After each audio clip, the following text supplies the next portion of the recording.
Alhamdulillahirabbil alamin wa bihi nasta'inu ala umuri dunya waddin wa asyhadu an la ilaha illallah wahdahu la syarikalah wa asyhadu anna Muhammadan abduhu wa rasuluh amma ba'du. Baik, insyaallah pada pertemuan sekarang melanjutkan tentang kajian yang kemarin, yaitu tentang hadis-hadis atau penyebab adanya hadis dhaif.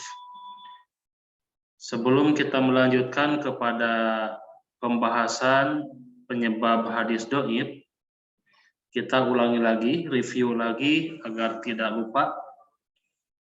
Karena pembahasan hadis itu, mustalah hadis atau ulumul hadis itu harus terus-terus diulang biar lebih matang ya. Yang pertama tentang syarat hadis sahih. Ini sudah dijelaskan, sekali lagi ini bentuknya review, yaitu pengulangan pembahasan kembali. Dan tolong dicatat lagi, disesuaikan dengan catatannya, takut ada yang kelewat. Ini harus ada catatan tangan, karena dengan catatan tangan itu akan lebih membantu untuk menghafal dan memahami. Yang pertama tentang syarat hadis sahih. Sebagaimana yang sudah kita ketahui, bahwa hadis sahih tersebut harus mencangkup terhadap 6 syarat.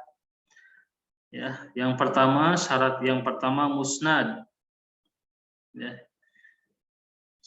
Sudah saya jelaskan terkait makna-maknanya ya. Yang pertama musnad, yang kedua sanadnya bersambung, kemudian yang ketiga rawinya adil, yang keempat sempurna hafalannya, yang kelima tidak syad, yang keenam tidak maklul. Secara global, ketika 6 syarat ini terpenuhi, maka otomatis hadisnya menjadi sahih. Kemudian di antara bentuk ta'dil rawi-rawinya, sanad rawi-rawinya itu memiliki ta'dil. Yang pertama ada marotib yang paling tinggi sekali, di mana para ulama ahli jarah ta'dil menyebutkannya rawi tersebut sikotun, sikohnya 2 kali. Sikotun. Kemudian awsaqun nas, orang yang paling sikoh ya. Ini marotib tertinggi. Atau sikotun hafidun. Bisa juga sikotun mutkinun itu ya. Hafidun mutkinun, sabtun juga masuk ya. Kemudian amirul mukminin fil hadis dan sebagainya. Ini sebagai ringkasan saja ya. Ini tingkat marotib yang paling tinggi sekali. Jadi ketika ada hadis-hadis atau rawi-rawi yang diberi label atau takdil seperti ini, maka otomatis hadisnya sahih. Kemudian yang kedua, takdil yang kedua itu tingkatannya kedua sikohnya 1 kali. Kalau tingkatan pertama kan sikotun 2 kali. Kalau tingkatan yang kedua sikotun, mutkinun, sabtun, adlun dobitun, mustaqimul hadis. Nah, ketika ada rawi-rawi yang seperti ini, maka hadisnya sahih, menunjukkan kepada hafalannya sempurna begitu ya. Meskipun tingkatan yang kedua ada sedikit kesalahan, tapi para ulama jarah ta'dil memberikan toleran. Ya, kesalahan sedikit itu ditolerir saja begitu, maksudnya diabaikan. Karena banyak sekali yang benarnya dan sedikit sekali yang kelirunya, yang menyalahinya, maka itu para ulama ahli hadis itu sudah mengabaikannya gitu. Maka memasukkan dalam kategori sikotun gitu, sikoh. Ini yang pertama terkait syarat hadis sahih. Jadi ada 6, jangan sampai lupa ya. Jadi ada 6. Kemudian yang keduanya ini tentang hadis hasan. Hadis hasan sama syaratnya dengan hadis sahih. Musnad, sanadnya bersambung, rawinya adil. tidak syad, tidak maklul. Nah, perbedaannya di sini hafalannya kurang. Kalau hadis sahih, hafalannya sempurna ya di sini. Sempurna hafalannya tamu dobat. Kalau hadis hasan, khafifud dobat. Hafalannya kurang begitu ya. Khafif. Kemudian rawi-rawi yang ada pada sanadnya, rawi-rawinya itu bentuk ta'dilnya di bawah sikoh, yaitu marotib yang ketiga. Di mana secara keumumannya para ulama ahlul nuqad memberikan ta'dil dengan bentuk sodok. Sodok. La ba'sa bih, laisa bihi bas, jaidul hadis, solihul hadis, hasanul hadis, makmun, atau sikotun insyaallah. Dia sikoh tapi insyaallah. Tapi secara keumuman itu kebanyakan digunakan kalimat soduk. Ya. Jadi kalau ada rawi di mana rawi tersebut diberikan label atau ta'dil dengan soduk, berarti hadisnya hasan begitu. Ya. Karena hafalannya berkurang. Ini gambarannya sudah dijelaskan di pembahasan dobat. Itu sudah dijelaskan. Yaitu kalau mengambil range 1 sampai 10, maka hadis hasan itu rawi yang sodok itu diperkirakan ada 7 yang benar, 3 yang salah, atau 6 yang benar, 4 yang salah gitu. Atau kebanyakan kalau range-nya 7 ya. Jadi 70% begitu. Atau 75% kebenarannya gitu. Sisanya itu ada sedikit kekeliruan, maka disebut dengan soduk, hadisnya hasan gitu. Ya. Ini bentuk jarah ta'dilnya. Kemudian yang ketiganya doif. Nah, hadis doif di sini, kalau doif nanti ada yang tidak ada sanadnya, itu mah jelas la aslah lah gitu kan. La aslahulah, tidak ada asalnya. Tidak ada sumbernya, jelas itu doif. Ini mah satu hadis di mana hadis tersebut memiliki sanad, musnad ya. Maka bermasalah hadis doif tersebut bisa jadi bermasalah dalam sanadnya, yang harusnya sanadnya bersambung, ini tidak bersambung begitu. Yang harusnya rawinya adil, ini rawinya tidak adil. Yang harusnya hafalannya kuat, hafalannya atau kurang, ini hafalannya buruk begitu. Buruk sekali hafalannya. Seharusnya tidak syad, ini malah syad. Seharusnya tidak maklul, ini maklul. Nah, itulah hadis dhaif gitu. Ya, jadi hadis dhaif itu kebalikan dari hadis hasan atau hadis sahih. Ini hadis dhaif. Nah, yang akan kita bahas selanjutnya penyebab hadis itu dikategorikan hadis dhaif ya, yang akan kita bahas. Dan sudah dibahas sebagian, yaitu tentang hadis yang berkaitan dengan terputusnya sanad. Baik, kita ulangi lagi, kita review penyebab-penyebab hadis yang dhaif itu bisa kita lihat di bagan asbabu dhafil hadisi.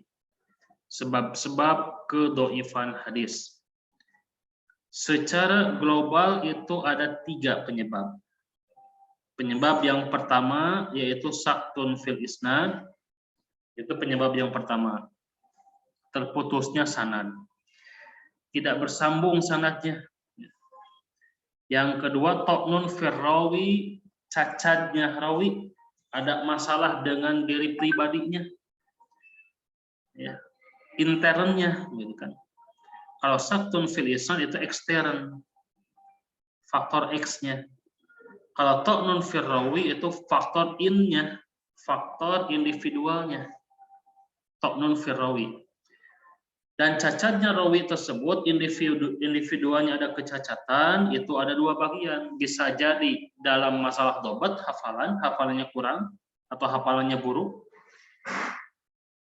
Bisa jadi rawi tersebut hafalannya buruk sekali, namun dia itu masuk kepada dobatnya, dobat kitab. Kan dobat itu ada 2, ada dobat sodar, ada dobat kitab.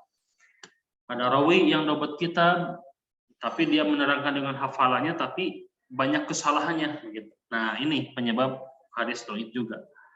Ini sudah dijelaskan ya. Jadi cacatnya pada rawi tersebut berkaitan dengan dobat, ini yang pertama, berkaitan dengan hafalan. Yang kedua adalah berkaitan dengan adalahnya. Ya, adalah di sini bisa diartikan sebagai bentuk dari perilaku rawi tersebut. Ya, bisa menjadi perilakunya begitu. Sebagai perilaku atau adalah kehormatan dan yang lainnya. Bisa juga akhlak atau tabiatnya begitu ya. Nah, jati diri atau diri rawi tersebut kena adalahnya, yaitu misalkan kadzab, pendusta, tuhma bil kadzib, tertuduh dusta, kemudian fasik, rawi tersebut fasik, ya, menyalahi aturan-aturan Allah secara terang-terangan, atau masuk kepada kategori bid'ah. Nah, kategori bid'ah di sini maksudnya adalah seorang rawi di mana rawi tersebut memiliki sekte atau firqah. Jadi yang dimaksud bid'ah di sini bukan dalam segi fikih, perbedaan fikih, bukan. Tapi bid'ah menurut ulama hadis yang dimaksud adalah seorang rawi terindikasi atau seorang rawi terbawa arus yang disebut dengan firqah atau sekte. Misalkan Syiah, gitu kan. Syiahnya Syiah Golat dan periwayatannya membawa mazhabnya. Nah, itu yang menjadi terkena terhadap adalahnya begitu ya. Terkena terhadap adalahnya. Ini yang masuk dengan bid'ah menurut para ulama muhaddis. Jadi bid'ah yang dimaksud di sini bukan berarti berkaitan dengan fikih, bukan. Tapi berkaitan dengan akidah ya, dengan akidah. Kemudian jahalah. Jahalah di sini adalah majhul, tidak dikenalnya rawi. Maka tidak dikenalnya rawi di sini bukan termasuk ta'nun fi rawi. Karena kalau dimasukkan kepada ta'nun fi rawi ini tidak jelas. Ya. Nah, jahalah di sini ada 4. Yang pertama jahalatu hal, majhul hal. Ini bahjul ain. Yang kedua, kemudian yang ketiganya mubham, yang keempatnya muhmal. Ya. Nanti kita jelaskan di pertemuan yang selanjutnya, majhul hal itu apa, majhul ain itu apa, mubham itu apa, kemudian muhmal itu apa. Jadi ada 4 kategori.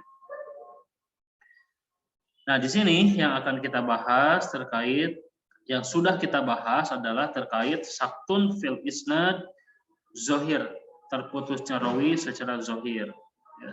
Ada mursal, ada mu'alaq, ada munqati, dan mu'dol. Dan selanjutnya kita akan membahas yang saktun fil isnad yang selanjutnya, yaitu khafi, yang tersembunyi, seperti bersambung padahal tidak bersambung, begitu maksudnya. Seperti bersambung dengan gurunya padahal tidak sanad tersebut, padahal terputus, begitu. Itulah khafi. Dan khafi ada 2, yaitu ada mudallas, ada mursal khafi. Atau tadlis. Tadlis itu seorang rawi menyamarkan sanad. Apa bedanya? Nah, nanti kita jelaskan perbedaan mudallas dan mursal khafi. Intinya kalau mudallas itu adalah seorang rawi pernah menerima hadis dari gurunya juga sejaman, begitu ya, pasti ya, sejaman pernah menerima hadis dari gurunya. Namun ia meriwayatkan hadis sebetulnya bukan dari gurunya, begitu. Jadi dia meriwayatkan hadis bukan dari gurunya. Itulah mursal, itulah mudallas. Ya. Itu mudallas atau tadlis. Misalkan contohnya begini. Seorang rawi misalkan menerima hanya 10 hadis dari gurunya. Guru si A ya misalkan. Namun rawi tersebut dari 10 hadis tersebut semuanya bab tentang wudu misalkan. Tapi setelah melihat periwayatan kok ada hadis yang lain begitu. Yaitu tentang zakat misalkan. Padahal rawi tersebut menerima dari guru A hanya 10 hadis, itu pun tentang wudu semuanya. Tapi kenapa ini keluar hadis tentang zakat begitu? Nah, ini jadi permasalahan. Ternyata bisa jadi murid tersebut telah bertadlis begitu, menyandarkan kepada gurunya padahal bukan menerima dari gurunya begitu. Ada seseorang yang dihilangkan begitu ya. Makanya tadlis itu terbagi kepada beberapa bagian. Tadlis isnad, syuyuh, buldan, atop, kemudian sukut dan taswiyah. Kemudian mursal khafi, apa bedanya dengan mursal khafi? Nah, kalau mursal khafi perbedaannya bahwa mursal khafi itu sejaman pernah bertemu atau sejaman belum pernah bertemu, ya. Kemudian belum pernah menerima hadis, sejaman tapi belum pernah menerima hadis dari guru A. Tapi aneh kok ada hadis rawi tersebut menerima dari guru A, padahal rawi tersebut tidak pernah menerima hadis. Nah, inilah mursal khafi, ya. Jadi mursal khafi dan mudalas itu perbedaannya antara sama'inya, mendengar dan tidaknya, begitu ya. Baik, sebelum kita membahas tentang saktun fil isnad bagian khafi, kita ulangi lagi, kita review ya, saktun fil isnad yang berkaitan dengan secara zohir. Ada mursal, ada mu'alaq, ada munqati, ada mu'dhal. Ya. Jangan sampai lupa mursal itu hadis yang gugur di akhir sanad, mu'alaq itu yang gugur di awal sanad, munqati itu yang terputus gugur di tengah sanad, satu atau tidak berurutan, mu'dhal itu gugur di tengah sanad atau gugur 2 atau 3 atau lebih secara berurutan. Ya, itu mu'dhal. Saya buatkan ilustrasi sebagai berikut. Ya, ini ilustrasinya. Nah, di sini bisa dilihat ilustrasinya. Ya. Yang pertama muhorij. Muhorij menerima dari atba tabi'in. Di sini gugur di awal sanad. Jadi muhorij menerima dari seorang guru dari gurunya. Guru dari gurunya, begitu. Dari gurunya guru, begitu ya. Dari gurunya guru. Nah, di sini di awal sanad. Jadi awal sanad itu adalah gurunya muhorij. Maka hadisnya mu'alaq. Begitu. Kemudian atba tabi'in menerima dari sahabat. Ya, ini masuk kepada di tengah juga, ya. Harusnya atba tabi'in itu menerima dari tabi'in menerima dari sahabat. Ini kok atba tabi'in langsung kepada sahabat, padahal tidak bertemu dengan sahabat. Maka nama hadisnya munqati. Kemudian ada atba tabi'in menerima dari sahabat. Ini dua yang dilewati. Dua generasi secara berturut-turut. Bisa 2, bisa 3, bisa 4, bisa berapapun secara berurutan, maka hadisnya mu'dhal. Kemudian ada tabi'in menerima langsung dari Rasulullah SAW, tidak melalui sahabat. Maka ini nama hadisnya mursal. Nama hadisnya mursal, begitu ya. Jadi tidak bisa, atau di sini disebut dengan saktun fil isnad, terputusnya sanad. Ya. Nah, ini ilustrasinya, jangan sampai lupa. Mu'alaq itu di awal sanad. Ya, munqati itu di tengah sanad satu rawi atau tidak berurutan. Kalau berurutan 2 rawi atau 3 berurutan, mu'dhal namanya. Kalau mursal gugur di akhir sanad. Jadi akhir sanad itu adalah sahabat, ya. Baik, selanjutnya tentang contoh hadis mursal. Ya, contoh hadis mursal. Di sini contoh hadis mursal dari Musonab Abdul Razak As-Sun'ani. Musonab Abdul Razak As-Sun'ani. Haddasana atau Abdul Razak menerima dari Ibnu Anibni Juraijin. Ibnu Razak atau Abdul Razak menerima dari Ibnu Juraij dari atau dari Nabi. Nah, gitu. Jadi di sini atau dari Nabi. Sedangkan atau itu seorang tabi'in. Tabi'in langsung menerima kepada Nabi. Kan tidak mungkin, karena tidak sejaman, tidak bertemu, kan? Nah, maka dengan demikian hadis ini mursal, karena atau tabi'in langsung menerima dari Nabi. Bisa dilihat sanadnya sebagai berikut, ya. Di sini bisa dilihat Abdul Razak, ini keklik, ya. Abdul Razak menerima dari Ibnu Jurayj. Ibnu Jurayj menerima dari Atha. Nah, harusnya Atha menerima dari sahabat. Ini kok tidak ada, langsung Atha menerima dari Nabi. Sedangkan Atha adalah tabi'in begitu. Inilah yang dimaksud dengan hadis mursal, gugur di akhir sanad. Baik.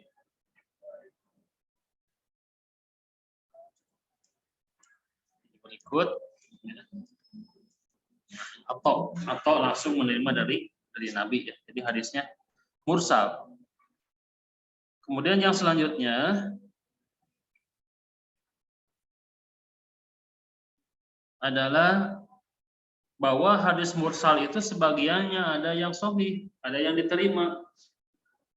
Wa ba'dul marasili as-sahhu min ba'din. Sebagian hadis-hadis yang mursal itu ada yang lebih sahih dari sebagiannya lagi. Begitu maksudnya adalah ada rawi seorang tabi'in yang langsung menerima atau meriwayatkan hadis dari Nabi. Tapi mursal tabi'in tersebut diterima periwayatannya.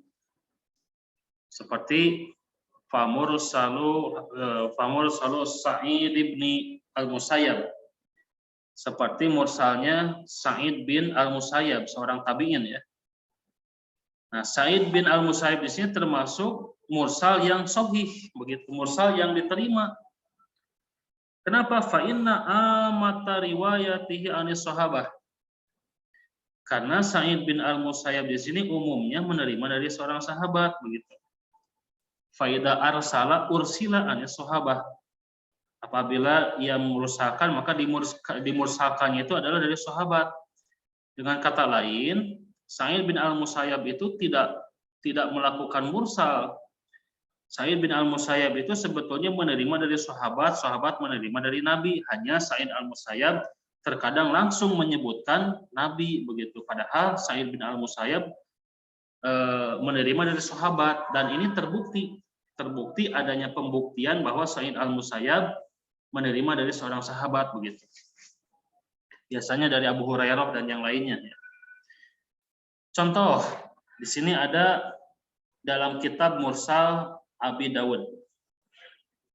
Kata Imam Abu Dawud, haddasana Ahmad bin Abil Hawari, haddasana Al-Walid an Abi Amrin wa ghairihi. An Ibni Harmalata an Sa'id bin al-Musayyab anna Nabiyya sallallahu alaihi wasallam qala la yakhruju minal masjidi ahadun ba'dan nida'i illa munafiqun illa ahadun akhrajathu hajatun wa huwa yuridu ruju'. Nah, di sini Abu Dawud menerima dari Ahmad bin Abil Hawari, Ahmad menerima dari Al-Walid, Al-Walid menerima dari Abi Amr, dan yang lainnya menerima dari Ibnu Harmalah. Ibnu Harmalah menerima dari Sa'id al-Musayyab. Nah, Sa'id al-Musayyab menerangkan anna Nabiya sallallahu alaihi wasallam. Jadi Sa'id bin al-Musayyab langsung menyandarkan kepada Nabi sallallahu alaihi wasallam. Padahal Sa'id di sini adalah seorang tabi'in. Kata Nabi sallallahu alaihi wasallam, la yahruju minal masjidi ahadun. Tidaklah seseorang keluar dari masjid ba'da nida setelah berkumandangnya adzan illa munafiqun, kecuali ia seorang munafik. Illa ahadun ahrajathu hajatun, kecuali seseorang yang keluarnya itu karena kebutuhan, wa huwa yuridu ruju, dan dia bermaksud akan kembali lagi ke masjid. Nah, hadis ini sebagai hadis mursal karena tabi'in langsung menerima dari Nabi, tapi mursalnya Sa'id bin al-Musayyib di sini diterima begitu. Kenapa? Sebab ada buktinya. Nah, kita lihat pembuktiannya. Nah, pembuktian bahwa ternyata dalam Musonaf Abdul Razak di sini disebutkan bahwa Abdul Razak menerima dari Ibnu Uyainah menerima dari Abdurrahman bin Harmalah. Nah, di sini Abdurrahman bin Harmalah menerima dari Ibnu al-Musayyab, Sa'id bin al-Musayyab. Kemudian Sa'id bin al-Musayyab menerangkan tentang seseorang dari sahabat begitu. Seseorang dari seorang sahabat, di mana seorang sahabat tersebut menerangkan tentang hadis yang tadi. menerangkan sabda Rasulullah Shallallahu Alaihi Wasallam, la yahruju minal masjidi ba'da nida illa munafikun, begitu. Illa rajulun yahruju li hajatin wa huwa yuridu raj'ata ila sholati. Nah, ini sebagai pembuktiannya bahwa Sa'id bin Al-Musayyab di sini sebetulnya menerima dari seorang sahabat, mubham sahabat itu diterima. Ya. Dan nanti ada juga riwayat dari Abu Hurairah begitu. Ya. Jadi inilah, jadi kalau ada pertanyaan siapa yang bisa dijadikan hujah terhadap mursalnya tabi'in? Maka jawabannya diantaranya adalah Sa'id bin Al-Musayyab itu diterima. Kenapa diterima? Sebab hakikatnya Sa'id Al-Musayyab itu selalu menerima dari seorang sahabat. Hanya memang terdapat sahabatnya dihapus, dihilangkan begitu. Tapi dalam riwayat lain suka disebutkan. Inilah alasan di antara atau para ulama menyebutkan bahwa Sa'id Al-Musayyab itu mursalnya diterima begitu ya. Nah, ini catat jangan sampai lupa ya. Sa'id bin Al-Musayyab. Kemudian mursal sahabi. Ada juga mursal sahabi. Tidak ada mursal tabi'in, Sa'id Al-Musayyab diterima. Nah, mursal sahabi yang kedua. Apa itu mursal sahabi? Huwa ma akhbara bihi sahabi an qauli Rasuli sallallahu alaihi wasallam au fi'lihi wa lam yasma'hu au yushahidhu. Ya, sebuah hadis atau sebuah khobar dari sahabat tersebut menerangkan khobar, berita dari ucapan Nabi Shallallahu Alaihi Wasallam atau dari perbuatannya atau ya dari perbuatannya, walam yasmahu au yusyahidhu, tapi sahabat tersebut tidak mendengarnya dari Nabi dan tidak menyaksikannya begitu. Jadi seorang sahabat berkata tentang ucapan Nabi atau perbuatan Nabi, padahal sahabat tersebut tidak mendengar dari Nabi atau tidak menyaksikannya. Inilah yang disebut dengan mursal sahabi. Kenapa bisa demikian? Imma li shaghri sanah. Bisa jadi karena usianya masih kecil, itu bisa jadi. Ya. Bisa jadi demikian. Au takhiri islamihi, atau masuk Islamnya di akhir begitu. Ya. Menjelang Nabi sebentar lagi wafat misalkan begitu. Dia sudah masuk Islam, atau sebulan atau seminggu sebelum Nabi wafat dia masuk Islam, sehingga belum sempat menerima hadis dari Nabi begitu. Kemudian ada riwayat dia menerima dari Nabi, menerangkan hadis dari Nabi, itulah mursal sahabi. Au ghiabihi, atau karena tidak adanya, dia tidak hadir ketika Rasulullah Shallallahu Alaihi Wasallam membuka majelis taklim dan menerangkan hadis-hadis, ada sahabat yang tidak hadir begitu. Karena dalam sejarahnya terkadang ada sahabat yang memang sahabat tersebut pernah tidak hadir karena kerja, karena berdagang dan yang lainnya. Ya. Dan sahabat-sahabat yang lain ngaji begitu. Namun sahabat yang berdagang tersebut, sahabat yang tidak hadir ke majelis Nabi, kok dia menerangkan hadis tersebut padahal dia tidak hadir begitu.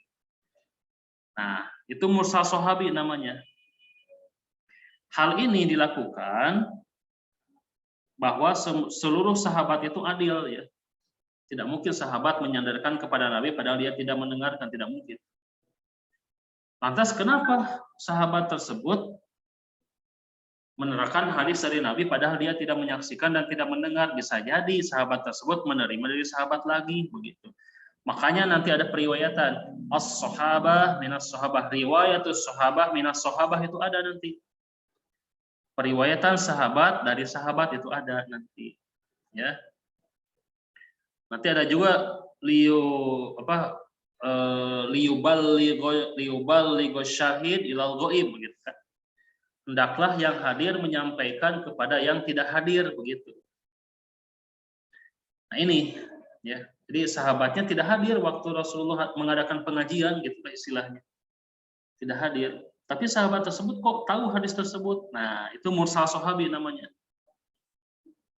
Ya, mursal sahabi. Nah, di antara sahabat yang umurnya masih kecil itu adalah seperti Ibnu Abbas dan Ibnu Zubair dan yang lainnya.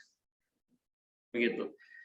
Lantas bagaimana hukum mursal sahabi? Maka hukmu mursalis sahabi. Hukum mursal sahabi itu masyhur dari ulama jumhur annahu sahihun muhtajun bih. Jadi mursal sahabi itu dijadikan hujah. Ya, dijadikan hujah. Lianna riwayat as-sahabati anit tabi'in nadirah. Ya. Memang ada riwayat sahabat menerima dari tabi'in, memang ada. Ya. Riwayatul kabair anis shaghair misalkan. Riwayatnya yang besar dari yang kecil, maksudnya periwayatan seorang sahabat menerima hadis dari tabi'in itu memang ada, tapi jarang begitu. Ya, idza rawau anhum bayanuha. Ketika ada sahabat menerima hadis dari tabi'in, ya, menerima hadis dari tabi'in itu selalu menerangkannya. Atau seorang sahabat menerima hadis dari sahabat lagi selalu menerangkannya, selalu menjelaskannya. Faida lam yubayyinu, maka apabila tidak menjelaskannya, waqalu, dan mereka berkata qala Rasulullah sallallahu alaihi wasallam. Jadi kalau ada sahabat yang tidak mendengar Nabi, tidak menyaksikannya, tidak menerangkan dari sahabat yang lain, langsung sahabat tersebut berkata bahwa Rasulullah sallallahu alaihi wasallam bersabda, fal aslu annahum sami'uha min sahabi akhwar. Maka hakikatnya sebenarnya sahabat tersebut sudah mendengar dari sahabat yang lain. Wa hadhu sahabi la yadur kama taqaddama. Dan membuang atau menghilangkan nama sahabat itu tidak memadaratkan, tidak mengapa, ini sudah dijelaskan juga ya. Nah, jadi hukum mursal sahabi itu diterima karena kaidah as-sahabah kulluhu udulun ya. Setiap sahabat itu semuanya adil, itu kaidah yang diterima begitu. Nah, jadi mursal sahabat itu adalah seorang sahabat yang menyandarkan ucapannya kepada Nabi atau menerangkan perbuatan Nabi atau ucapan Nabi, padahal sahabat tersebut tidak mendengar langsung dari Nabi dan tidak menyaksikannya. Itu namanya mursal sahabi. Namun mursal sahabi itu bisa dijadikan hujah. Kenapa? Sebab yang pertama seluruh sahabat adalah adil. Yang kedua, fal aslu annahum sami'uha min sahabi akhar. Hakikatnya sahabat tersebut telah mendengar dari sahabat yang lainnya, begitu maksudnya. Nah, ini terkait mursal sahabat. Tolong dicatat, jangan sampai lupa. Mursal tabi'in yang diterima siapa, dan mursal sahabat itu semuanya diterima ya. Taib, next, selanjutnya contoh sahabat Thariq bin Syihab ya, contohnya. Coba diperhatikan babul jumu'ati lil mamluki wal mar'ah. Bab Jumatnya bagi hamba sahaya dan perempuan. Ini dilihat dari Sunan Abu Dawud. Ya. Syekh Al-Arnaud ya, Syu'aib Al-Arnaud pentahqiqnya. Imam Abu Dawud menerima dari Abbas bin Abdul Adim. Abbas menerima dari Ishaq bin Mansur. Ishaq bin Mansur menerima dari Huraim. Huraim menerima dari Ibrahim bin Muhammad bin Muntashir. Ibrahim menerima dari Qais bin Muslim. Qais menerima dari Thariq bin Syihab. Thariq bin Syihab dari Nabi. Nah, perhatikan, Thariq bin Syihab di sini adalah sahabat menerima dari Nabi Sallallahu Alaihi Wasallam. Qala, kata Rasulullah, al-jumu'atu haqqun wajibun ala kulli muslimin fi jama'atin illa arba'atan. Salat Jumat itu wajib hukumnya untuk setiap muslim secara berjamaah kecuali yang 4. Hamba sahaya, perempuan, anak kecil, dan orang yang sakit. Nah, di sini isnadul sahih. Tapi Thariq bin Syihab ittafaqo ala annahu ra'a Rasulullah sallallahu alaihi wasallam. Telah sepakat bahwa Thariq bin Syihab tersebut melihat Nabi sallallahu alaihi wasallam dan sejaman dengan Nabi. Lakin ukhtulifa hal sami'a minhu amla. Tapi diperselisihkan apakah Thariq bin Syihab menerima hadis dari Nabi atau tidak. Gitu. Wala takdiri annahu lam yasma' minhu takunu riwayatuhu mursalun. Nah, di sini ya. Jadi ditetapkan para ulama menetapkan bahwa Thariq bin Syihab itu tidak mendengar, lam yasma' tidak mendengar minhu dari Nabi. Ya. Maka jadilah riwayatnya itu mursal sahabi begitu. Maka jadilah riwayatnya mursal sahabi.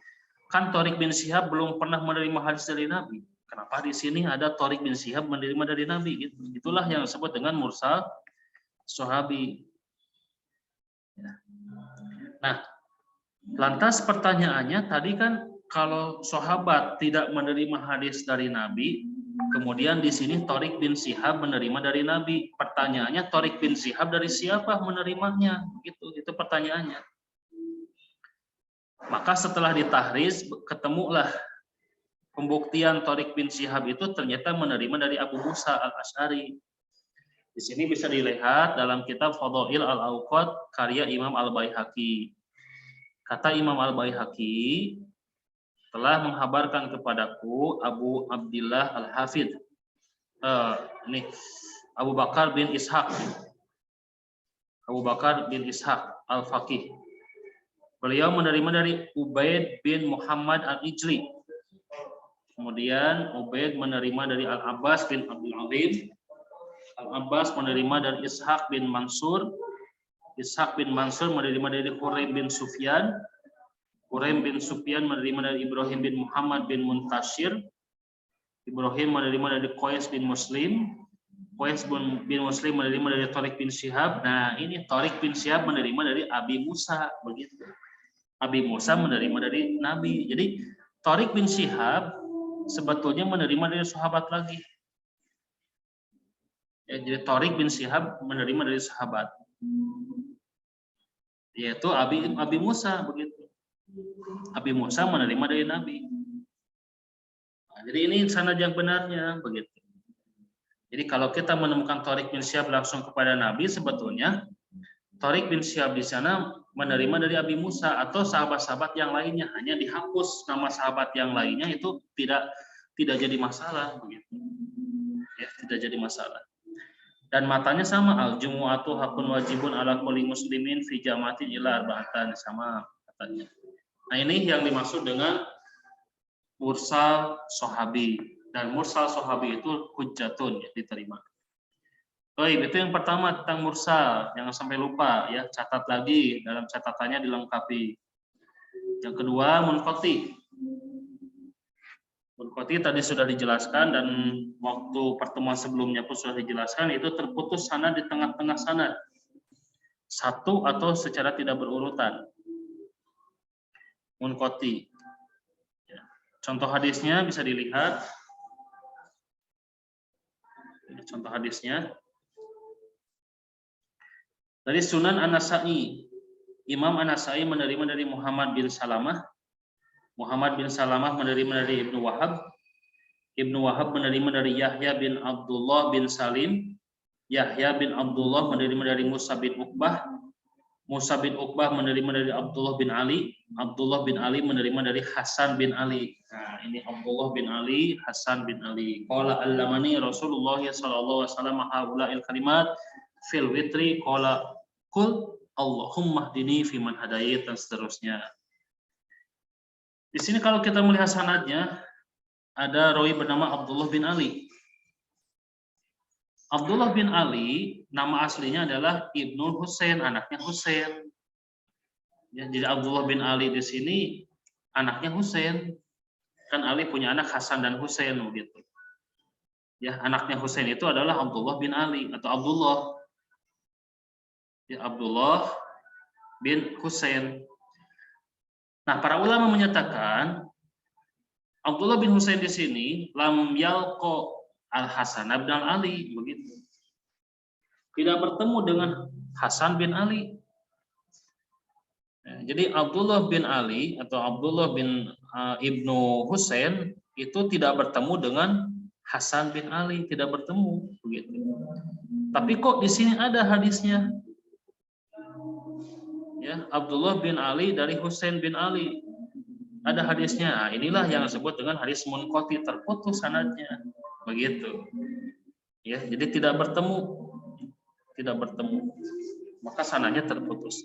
Meskipun menurut para ulama mutaqaddimin ini disebut dengan hadis mursal juga ya.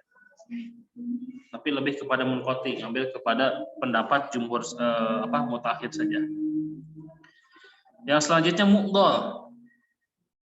Ya, ma saqata min isnadihi isnani fa aksar ala tawali. Yang terputus dari sanadnya itu 2 atau lebih secara berurutan.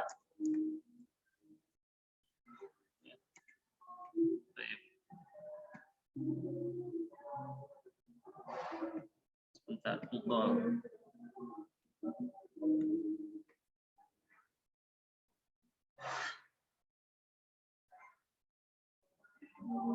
Nah, ini mu'dhal ya. Mu'dhal. Istilahan ma saqata min isnadihi isnani fa aksar ala tawali. Nah, jadi mu'dhal itu gugurnya 2 rawi secara berurutan. 2 atau lebih ya secara berurutan. Seperti hadis yang diriwayatkan oleh Imam Al-Baihaqi. Imam Al-Baihaqi menerima dari Amr bin Adib, Ammar menerima dari Abu Bakar Al-Ismaili, Abu Bakar menerima dari Abu Khalifah menerima dari Ibnu Aisyah. Ibnu Aisyah langsung kepada Nabi SAW begitu ya. Langsung. Ini coba diperhatikan sanadnya. Al-Hafidz Ibnu Hajar berkata dalam At-Taqrib menjelaskan termasuk tingkatan ke-10. Jadi Ibnu Aisyah ini termasuk tingkatan ke-10. Maksud tingkatan ini dijelaskan dalam muqaddimah kitabnya, yaitu orang-orang yang belajar kepada tabi'in dan tidak berjumpa dengan tabi'in begitu. Jadi langsung kepada Nabi begitu ya. Ibnu Aisyah melewati 3 secara berurutan. Inilah yang dimaksud dengan hadis mu'dhal. Hadisnya tentang tala'a badru alaina min saniyatil wada' wajaba syukru alaina mada'a lillahi da'. Nah, ini kan yang sering disenandungkan ya. Jadi kisahnya ketika Rasulullah SAW sampai ke Madinah, maka para pemuda, para pemudi, orang-orang menyambut sambil menyanyikan, mengqasidahkan sebuah qasidah dengan bentuk atau dengan ungkapan tala'al badru alaina min saniyatil wada' wajaba syukru alaina mada'a lillahi da'. Ini secara status, secara sanad pun sudah mu'dhal, sudah dhaif ya. Apalagi secara matan ini munkar, karena dari Mekah ke Madinah itu tidak ada jalan Sinja al-Wada, tidak. Kalau tidak salah Sinjatil Wada itu ke Syam ya, jalurnya. Dari sini pun sudah rukakah, sudah rusak ya. Sudah munkar riwayat ini, jadi tidak bisa dijadikan hujah. Baik. Ya. Jadi ini mu'dhal ya. Jangan sampai lupa, jadi mu'dhal itu adalah terputus 2 rawi atau 3 atau lebih secara berurutan ya. Begitu, itu mu'dhal. Kemudian yang keempatnya mu'allaq. Ini sudah dijelaskan juga, kita ulangi lagi, mu'allaq itu yang gugur di di awal sanad. Ingat, awal sanad itu adalah gurunya Bukhari, seperti di sini hadis Bukhari. Jangan salah, dalam Sahih Al-Bukhari pun ada hadis mu'allaqnya. Seperti di sini qala Malikun, kata Imam Al-Bukhari, qala Malikun, Imam Bukhari tidak bertemu dengan Imam Malik. Tapi kenapa di sini Imam Bukhari menyebutkan Imam Malik? Nah, berarti ada rawi yang dihilangkan, begitu. Ya, namanya mu'allaq. Namanya mu'allaq.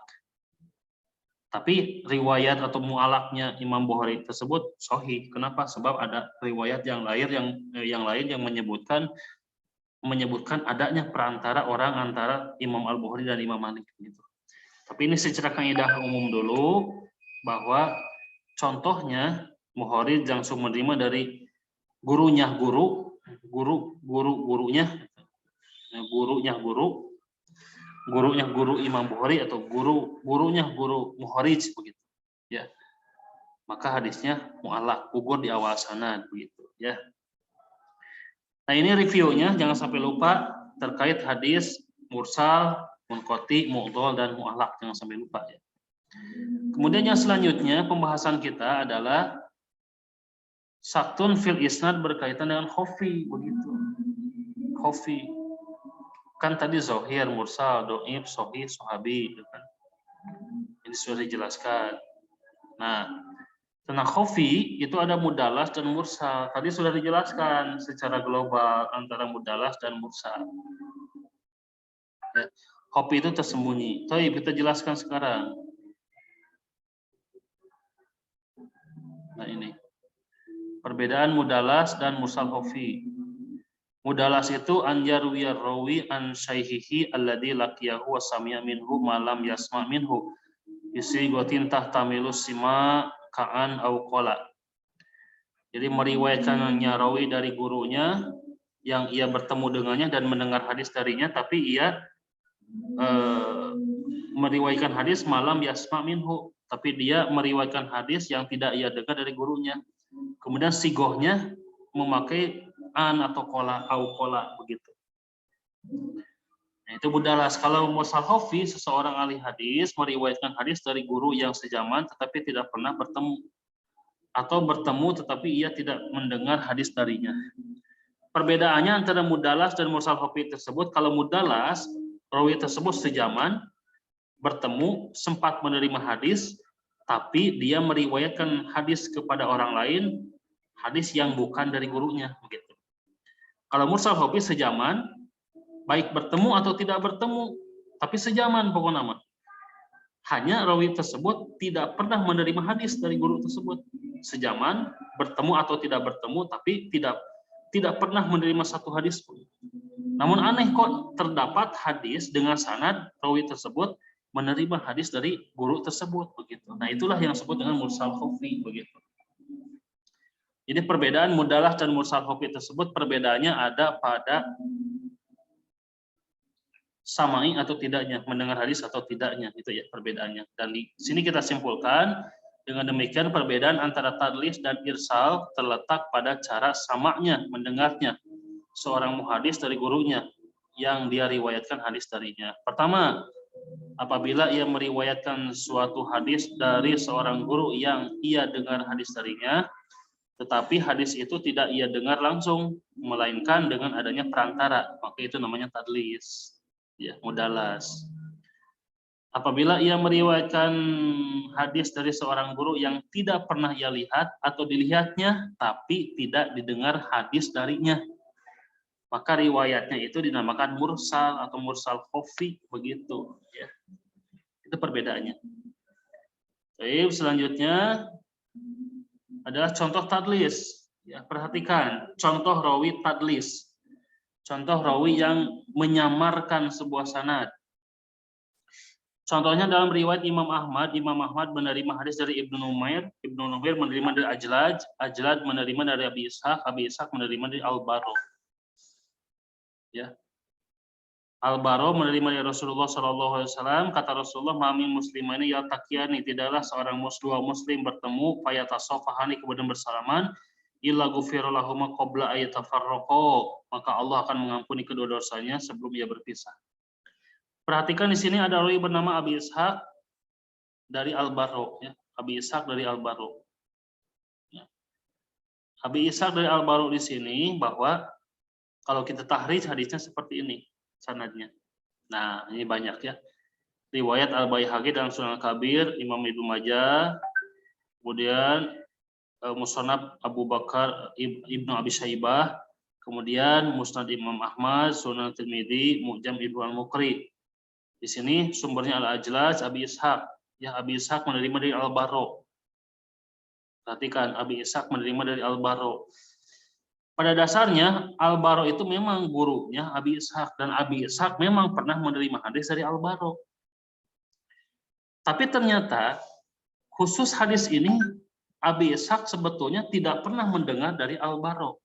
Begitu. khusus hadis ini, di antara hadis ini. Jadi hadis ini di antara hadis di mana Abi Ishaq tidak pernah mendengar dari Al-Bara, tapi kok kenapa Abi Ishaq menyandarkan kepada Al-Bara? Nah, inilah gaya-gaya pentadlis gitu ya. Jadi Abi Ishaq sudah mentadliskan.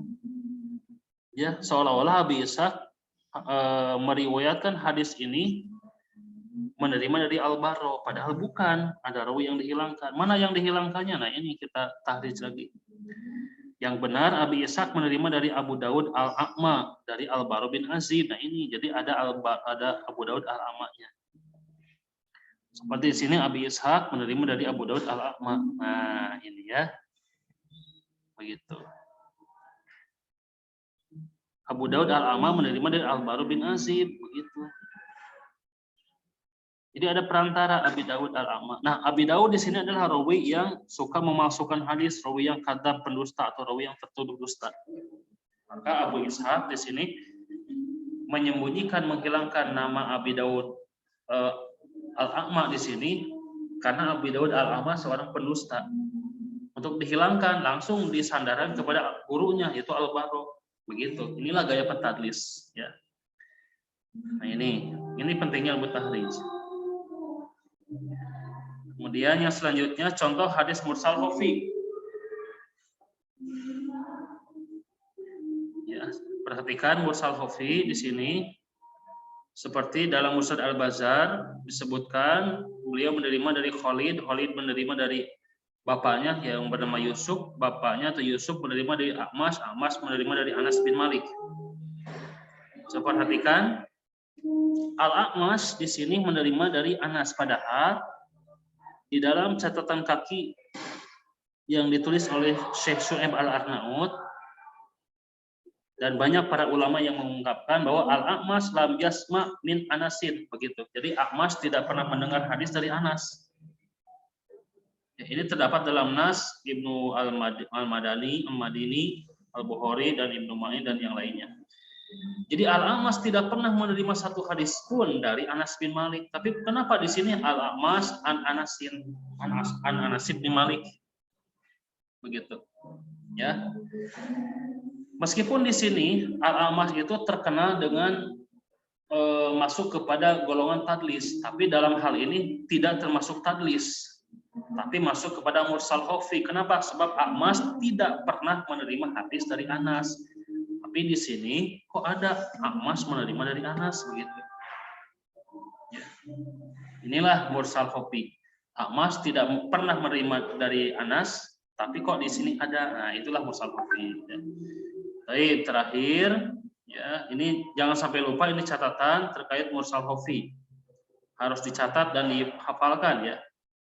Kemudian yang selanjutnya asbab dha'fil hadis, sebab-sebab kedhaifan hadis. Yang akan kita bahas selanjutnya adalah berkaitan dengan adalah. Ya. Adalah itu berkaitan dengan kredibel atau apa? Internnya, diri pribadinya. Ya. Bisa jadi rawinya kadzab, pendusta, atau tertuduh dusta, atau fasik, atau bid'ah.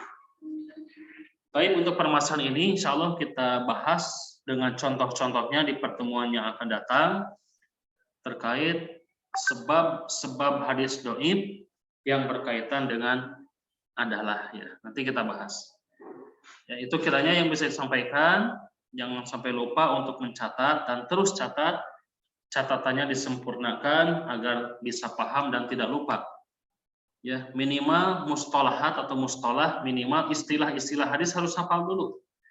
Nanti setelah istilah-istilah hadisnya sudah hafal, kaidah-kaidah ulumul hadisnya sudah hafal, baru kita praktik dalam pengkajian derajat sebuah hadis. Jadi jangan dulu ke bagian derajat hadis, jangan, tapi hafalkan dulu istilah-istilah dalam ilmu hadis. Ya. Itu kiranya yang bisa disampaikan. Kita tutup dulu kajian ini dengan doa Rabbana atina fid dunya hasanah wa fil akhirati hasanah wa qina adzabannar. Qulu qouli hadza wa astaghfirullah li wa lakum. Wassalamualaikum warahmatullahi wabarakatuh.